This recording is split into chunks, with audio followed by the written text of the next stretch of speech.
मस्जिदों के सामने आप यूपी में, बिहार में या दिल्ली में भी कहीं चले जाइए, वहाँ आपको बहुत सारी हिंदू औरतें वो हाथ में अपने छोटे से बच्चे को लेकर खड़ी रहती हैं कि अल्लाह का नमाजी पढ़ के निकलेगा, हमारे बच्चे को फूंक देगा तो इसका बुखार ठीक हो जाएगा। अगर हमने हिंदुत्ववाद के नाम पे सांप्रदायिकता को पनपने दिया तो अल्टीमेटली सबसे बड़ा नुकसान उसका हिंदू समाज को होना है। अगर बेरोजगारी बढ़ेगी तो मान लीजिए हिंदू सबसे ज्यादा है तो हिंदू को सबसे ज्यादा नुकसान है उसका। 1200 ऐसे मुस्लिम देशभक्तों की हिस्ट्री दी गई है जिन्होंने इस देश के लिए अपनी कुर्बानी दी है। 12 नहीं 1200, और जिसमें 42 खवातीन हैं। 1857 के युद्ध में मेरठ से लेके और दिल्ली तक और बहुत सारे इलाकों में उलेमाओं के सर काट काट के पेड़ पे टांग दिए गए। हुआ कि ये गलती कहीं ना कहीं मुस्लिम समुदाय के जो लीडर्स हैं उनकी भी है। आपने कितना बताया कि खान अब्दुल गफ्फार खान आपके हीरो थे, विकास कर रहे हैं, कर्जे का विकास किया उन्होंने। तो कर्जे का विकास, नफरत का विकास, दंगों का विकास, झगड़ों का विकास ये हो रहा है। कहते हैं भारत माता की जय, हम भी कहते हैं भारत माता की जय। तो मैं तो भाजपाइयों से कहता हूं कि तुम लोग जब भारत माता की जय लगाते हो तो मैं समझता हूं कोई फैक्ट्री बिकने वाली है। तो मणिपुर की हिंसा पे ऑल पार्टी मीटिंग थी। गृह मंत्री जी 50 दिन के बाद जागे, उन्होंने मीटिंग बुलाई। फिर भी मैंने उनका धन्यवाद दिया। मैंने कहा चलिए ठीक है, कोई बात नहीं, आपने 50 दिन के बाद ही जरूरी समझा इस पे चर्चा करना। हजारों घर वहां जलाए जा चुके हैं, लाखों लोग बेघर हैं और सैकड़ों लोगों की जान जा चुकी है। बहुत सारे मासूम बच्चे हैं जो अनाथ हो गए। तो मैंने कहा कि ये स्थिति देश के सीमावर्ती राज्य में हो रही है। 50 दिन हो गए, भारत के प्रधानमंत्री जो हर विषय पे बोलते हैं, एक शब्द मणिपुर का मां उनके मुंह से नहीं निकला। ये बहुत ही दुर्भाग्यपूर्ण बात है। और मैंने कहा कि खबरें आती हैं कि साहब चर्च जलाए गए, वहां मंदिर तोड़े गए, मंदिर जलाए गए। हमने कहा ये चर्च और मंदिर नहीं जलाए जाते, ये लोगों के दिल जलते हैं और उस पे जो घाव, दिल पे जो घाव बनता है वो सैकड़ों साल तक मिटना मुश्किल हो जाता है। तो इसलिए मेरा अपना ये मानना है और मैं दिल से इस बात को मानता हूं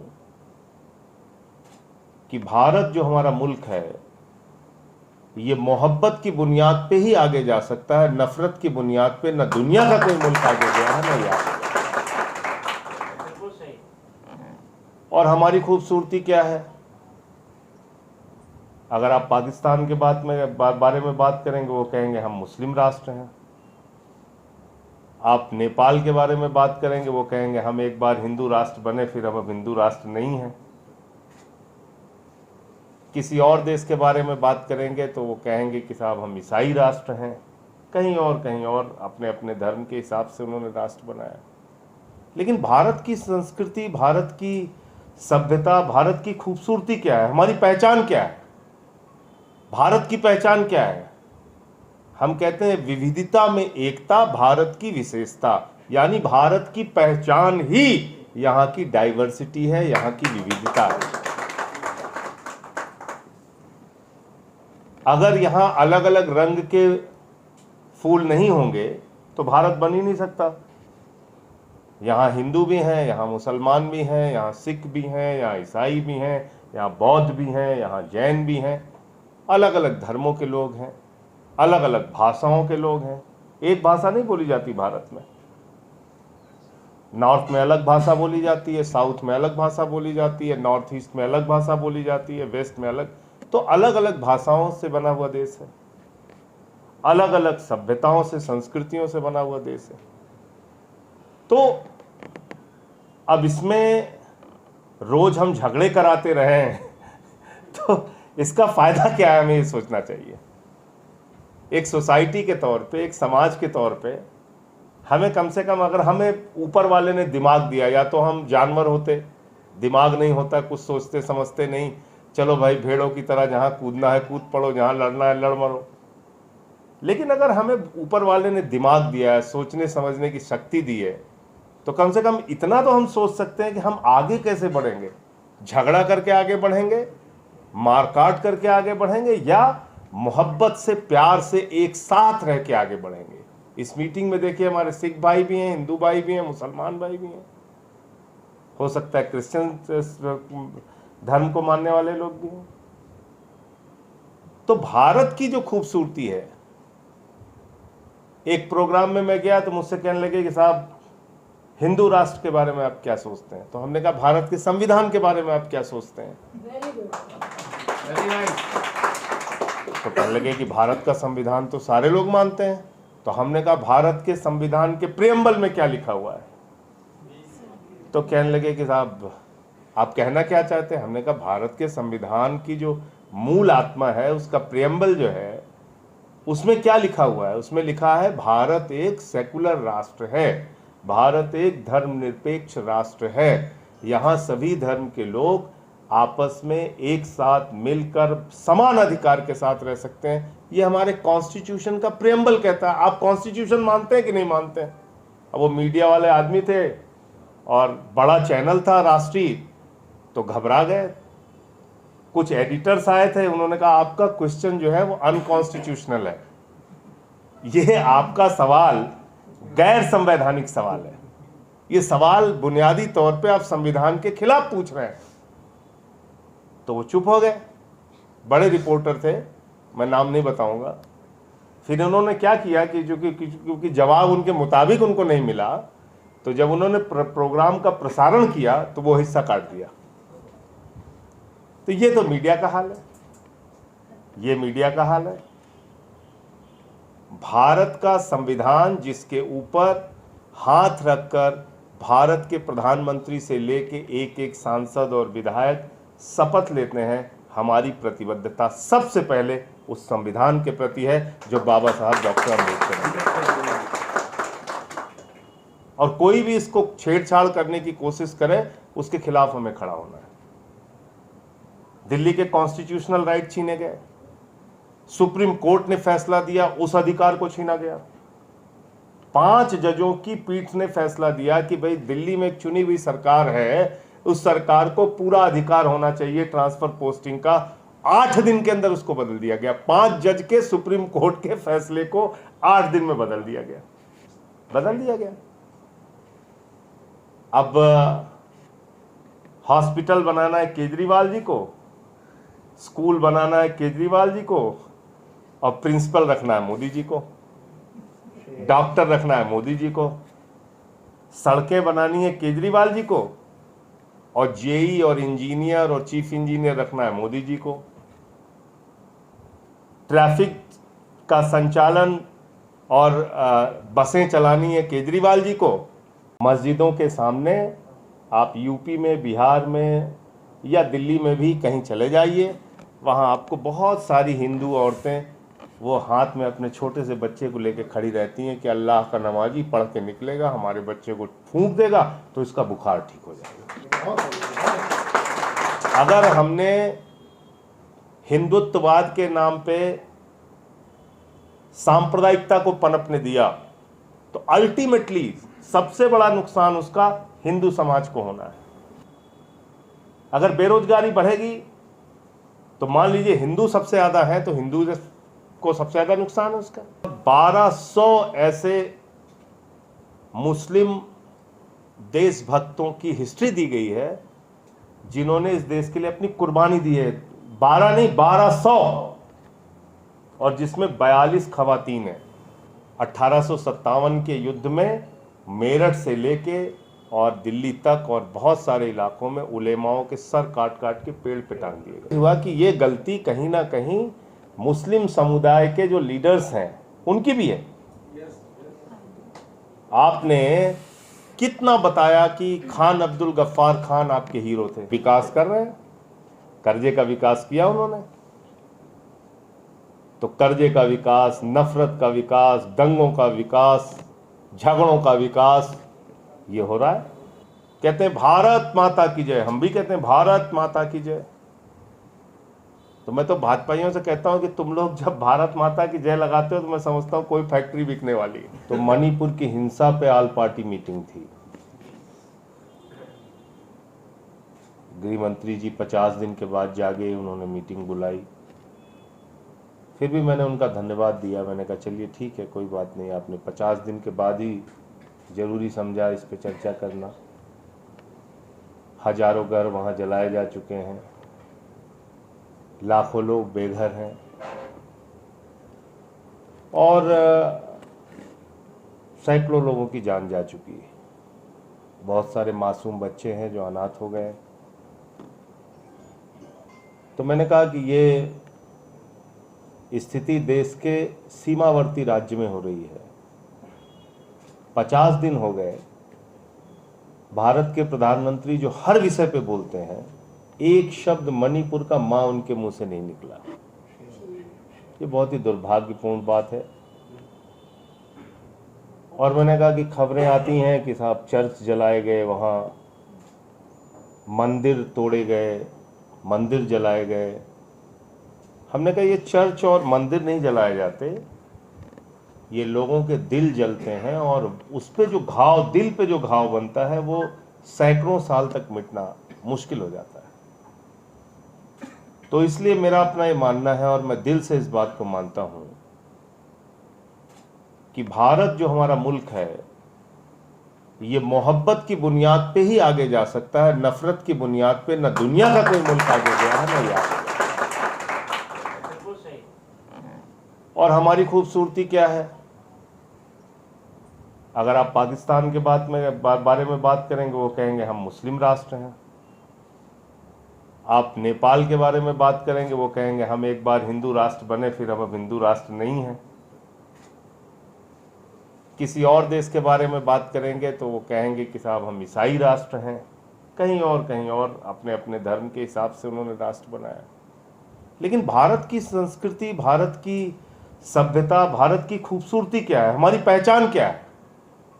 भारत की पहचान क्या है? हम कहते हैं विविधता में एकता, भारत की विशेषता। यानी भारत की पहचान ही यहाँ की डाइवर्सिटी है, यहाँ की विविधता है। अगर यहाँ अलग अलग रंग के फूल नहीं होंगे तो भारत बन ही नहीं सकता। यहाँ हिंदू भी हैं, यहाँ मुसलमान भी हैं, यहाँ सिख भी हैं, यहाँ ईसाई भी हैं, यहाँ बौद्ध भी हैं, यहाँ जैन भी हैं। अलग अलग धर्मों के लोग हैं, अलग अलग भाषाओं के लोग हैं। एक भाषा नहीं बोली जाती भारत में।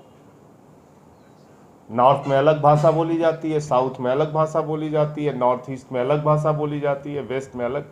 तो अलग अलग भाषाओं से बना हुआ देश है, अलग अलग सभ्यताओं से, संस्कृतियों से बना हुआ देश है।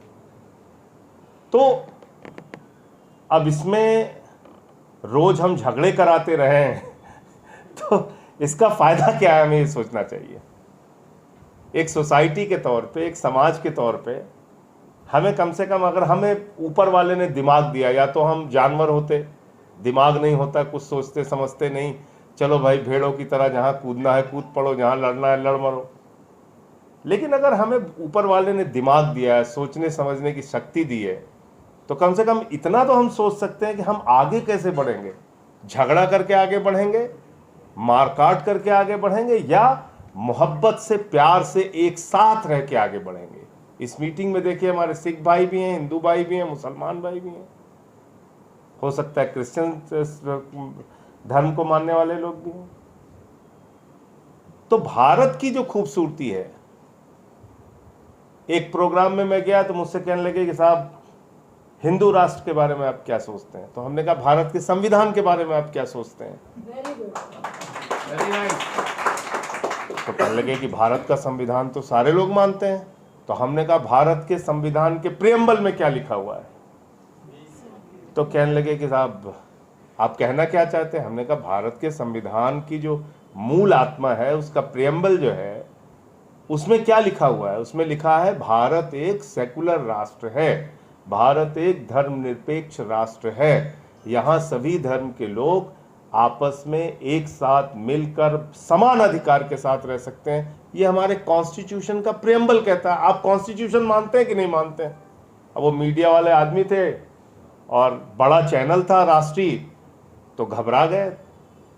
कुछ एडिटर्स आए थे, उन्होंने कहा आपका क्वेश्चन जो है वो अनकॉन्स्टिट्यूशनल है, ये आपका सवाल गैर संवैधानिक सवाल है, ये सवाल बुनियादी तौर पे आप संविधान के खिलाफ पूछ रहे हैं।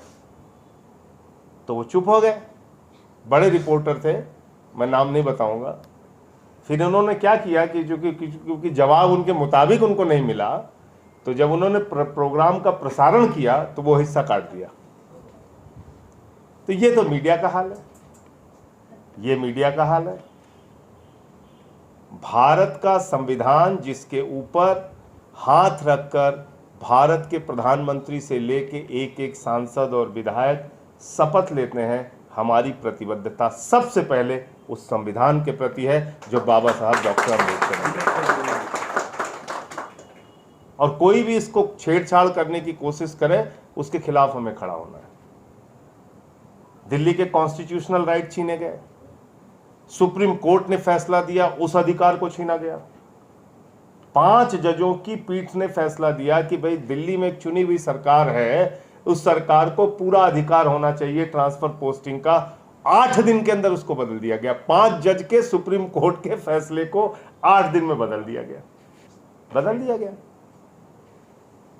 अब हॉस्पिटल बनाना है केजरीवाल जी को, स्कूल बनाना है केजरीवाल जी को, और प्रिंसिपल रखना है मोदी जी को, डॉक्टर रखना है मोदी जी को, सड़कें बनानी है केजरीवाल जी को, और जेई और इंजीनियर और चीफ इंजीनियर रखना है मोदी जी को। ट्रैफिक का संचालन और बसें चलानी है केजरीवाल जी को, और उसमें जो ड्राइवर से लेके कंडक्टर से लेके और ट्रांसपोर्ट डिपार्टमेंट के अधिकारियों को, तो ये है। ये इतना परेशान। अभी तो उन्होंने कह दिया जितने बोर्ड बनेंगे, वह बोर्ड से लेके सारे बोर्ड वो भी मोदी जी बनाएंगे, यानी कि उनका बैठा हुआ एलजी। हम नहीं बना सकते चुनी हुई सरकार। तो दिल्ली में 70 में से 62 सीट जिस पार्टी को मिली हो, उसके हर काम में रोड़ा अटकाना, हर काम में रोक लगाना। क्यों?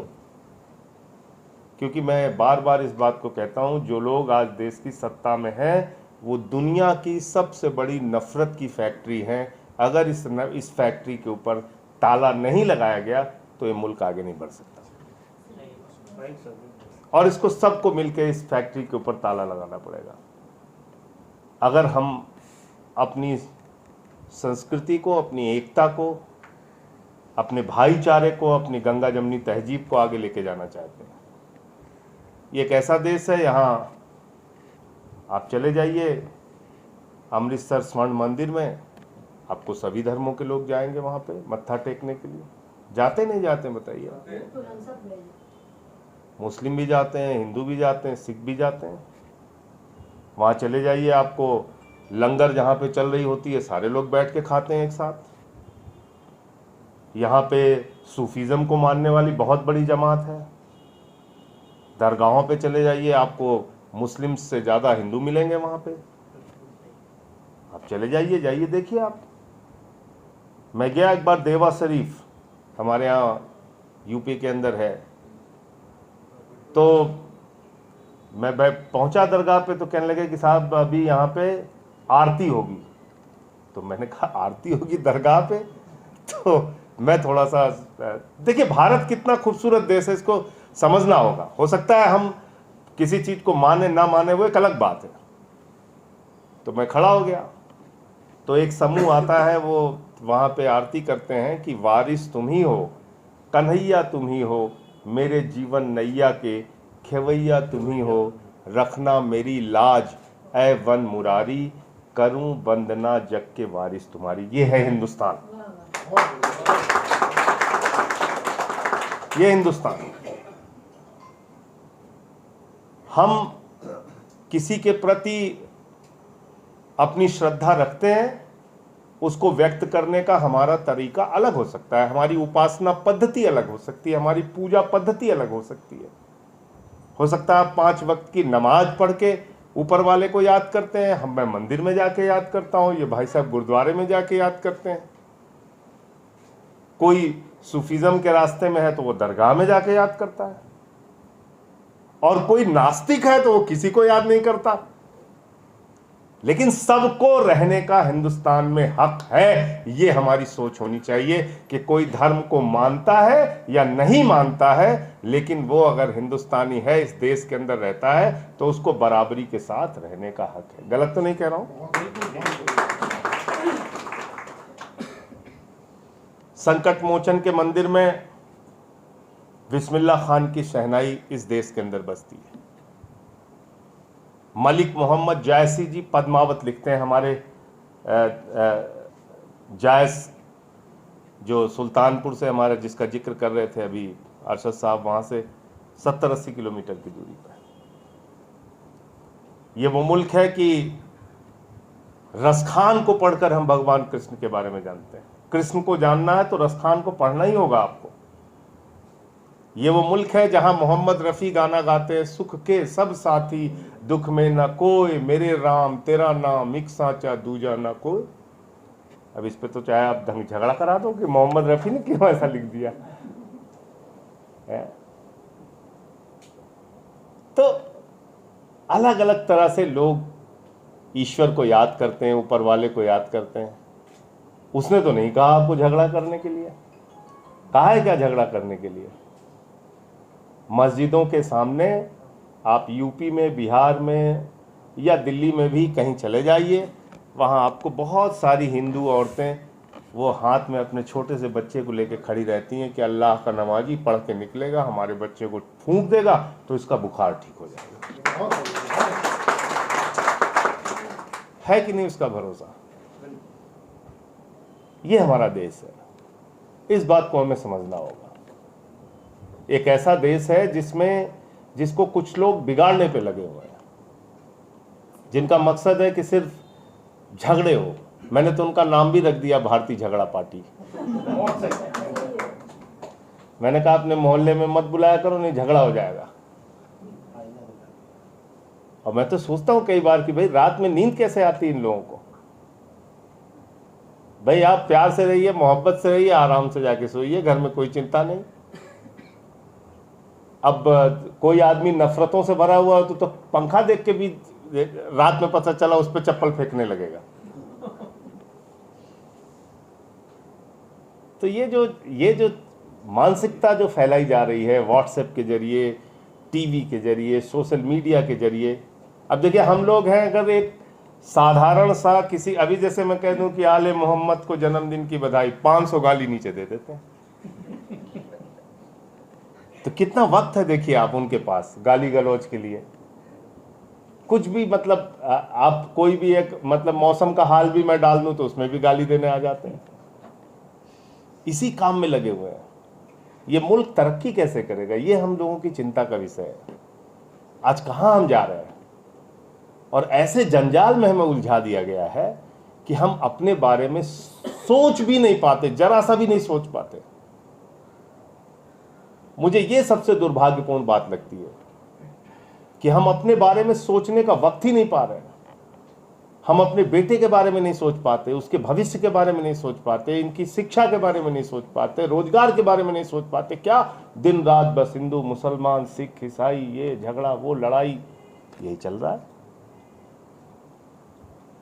आज भारत की आर्थिक स्थिति के बारे में क्या इस देश के अंदर चर्चा नहीं होनी चाहिए? कितनी बड़ी उम्मीदों के साथ इस देश में एक सरकार आई, उसने कहा लाखों करोड़ रुपए काला धन मित्रों हम लेके आएंगे। कितना काला धन आया हिंदुस्तान में, आप बताइए मुझे। 15-15 लाख हर खाते में पहुंच जाएंगे। किसके खाते में 15 लाख पहुंच गया बताइए मुझे। कहा गया कि साहब 2 करोड़ नौकरियां हर साल नौजवानों को देंगे। अग्निवीर योजना लेके आए। अग्निवीर योजना, अगर मैं आपको यकीन से कह रहा हूं भारत की किसी दूसरी सरकार ने अब तक अग्निवीर योजना लाई होती तो ये भारतीय झगड़ा पार्टी पूरे देश में हंगामा कर रही होती। अग्निवीर योजना तो पढ़ा ही होगा आप लोगों ने। क्या है अग्निवीर योजना? 17 साल की उम्र में मैं सेना का जवान बनूंगा और 21 साल की उम्र में मैं सेना के जवान से रिटायर हो जाऊंगा। 17 साल की उम्र में मैं सेना का सैनिक बनूंगा और 21 साल की उम्र में मैं पूर्व सैनिक बन जाऊंगा। आप मुझे बताइए कि कब मेरी ट्रेनिंग होगी एक सैनिक के रूप में? अगर मान लीजिए कोई युद्ध की परिस्थिति आ गई तो मैं सीमा पे जाके कैसे लड़ाई लड़ूंगा? क्या मेरा प्रशिक्षण होगा? युद्ध के मामले में सेना के किसी अधिकारियों से पूछ लीजिएगा, संजय सिंह की बात मत मानिएगा। उनका कहना है कि 5 साल तक जो लोग फील्ड में सेना के जवान के तौर पे नौकरी करते हैं उनको हम लगाते हैं युद्ध के समय में। और आपने कह दिया साहब 4 साल की नौकरी होगी सेना के जवान की, 21 साल के बाद वो क्या करेगा? 6 महीने के उसके पास बंदूक चलाने की ट्रेनिंग है, उसके बाद आपने उसको बेरोजगार छोड़ दिया तो बंदूक चलाएगा घूम घूम के गलियों में। क्या करेगा बेरोजगारी की हालत में, मुझे बताइए आप। तो इस देश की सीमा की सुरक्षा के साथ आप विश्वासघात कर रहे हैं, भारत की सेना के साथ आप विश्वासघात कर रहे हैं। कहते हैं भारत माता की जय, हम भी कहते हैं भारत माता की जय। तो मैं तो भाजपाइयों से कहता हूं कि तुम लोग जब भारत माता की जय लगाते हो तो मैं समझता हूं कोई फैक्ट्री बिकने वाली है, कोई नंबर आने वाला है। कहते हैं भारत माता की जय, हम भारत की रेलवे बेचेंगे, steel authority of India limited बेचेंगे, कोल इंडिया बेचेंगे, बीपीसीएल बेचेंगे, एलआईसी बेचेंगे, बैंक बेचेंगे, स्टेडियम बेचेंगे, सड़क बेचेंगे, बिजली बेचेंगे, पानी बेचेंगे, भारत एयरपोर्ट बेचेंगे, सीपोर्ट बेचेंगे। भारत के 6.5 लाख करोड़ रुपए की संपत्ति को बेचने का प्रावधान सरकार के बजट में आया। कितनी चर्चा होती है इस देश के अंदर, बताइए आप। कितनी नौकरियां खत्म हो रही हैं इससे, कितनी चर्चा देश की मीडिया करता है इस बारे में? कोई चर्चा करता हो तो बताइए आप। बोले थे साहब हम किसानों को फसल का दाम 2 गुना कर देंगे, आज तक नहीं हुआ। हमारे देश के प्रधानमंत्री के एक सबसे करीबी मित्र हैं जिनके नाम पे पूरा हिंदुस्तान होता जा रहा है इस समय, उसी व्यक्ति के बाद आप चले जाइए आकाश में, जहाज उसका, आ जाइए जमीन पे, एयरपोर्ट उसका, चले जाइए समुद्र में, सी पोर्ट उसका, चले जाइए पाताल में, कोयला उसका, गैस उसका, बिजली उसकी, सड़क उसका, पानी उसकी, बैंक उसका, सब कुछ एक आदमी के नाम। और कर्जा कितना है मालूम है आपको? 2.5 लाख करोड़ रुपए का कर्जा एक व्यक्ति को मिला है। 2.5 लाख रुपए का नहीं सोच रहे, 2.5 लाख रुपए। आले भाई 2.5 लाख करोड़, मैं बोलूं तो लिख दो, जीरो लगाते लगाते थक जाओगे, जीरो लगाते लगाते थक जाओगे। 2.5 लाख करोड़ रुपए का कर्जा दिया उस व्यक्ति। कितनी चर्चा होती है हिंदुस्तान में। 2.5 लाख करोड़ रुपए हिंदुस्तान के नौजवानों को रोजगार देने के लिए लगा दिया जाए तो मैं समझता हूं कि इस देश से एक बड़े बेरोजगारी के संकट को आप खत्म कर सकते हैं। नहीं करना है तो इसलिए मैं आपसे ये कहना चाह रहा हूं कि आज पूरे देश को ऐसे मसलों में, भारत के प्रधानमंत्री जब प्रधानमंत्री बने तो उसके पहले 14 लोग भारत के प्रधानमंत्री बने। अब कितना विकास किया इन्होंने आप सोचिएगा, और इसको बताइए भी लोगों को। भारत के 14 प्रधानमंत्रियों ने मिलकर तो देश के ऊपर कर्ज का विकास किया 55 लाख करोड़ रुपए। तो वो तो कम विकास कर पाए, 14 लोग मिलकर जितना काम नहीं कर पाए उतना अकेले मोदी जी ने किया। सोचिएगा 14 प्रधानमंत्रियों ने भारत के ऊपर कर्जा लादा 55 लाख करोड़ रुपए का, अकेले मोदी जी ने 100 लाख करोड़ का कर्जा लिया, भारत का कर्जा बढ़ा के 155 लाख करोड़ रुपए कर दिया। अब बताइए तरक्की की कि नहीं की? उन्होंने कह रहे हैं विकास कर रहे हैं, कर्जे का विकास किया उन्होंने। तो कर्जे का विकास, नफरत का विकास, दंगों का विकास, झगड़ों का विकास, ये हो रहा है। तो इसके खिलाफ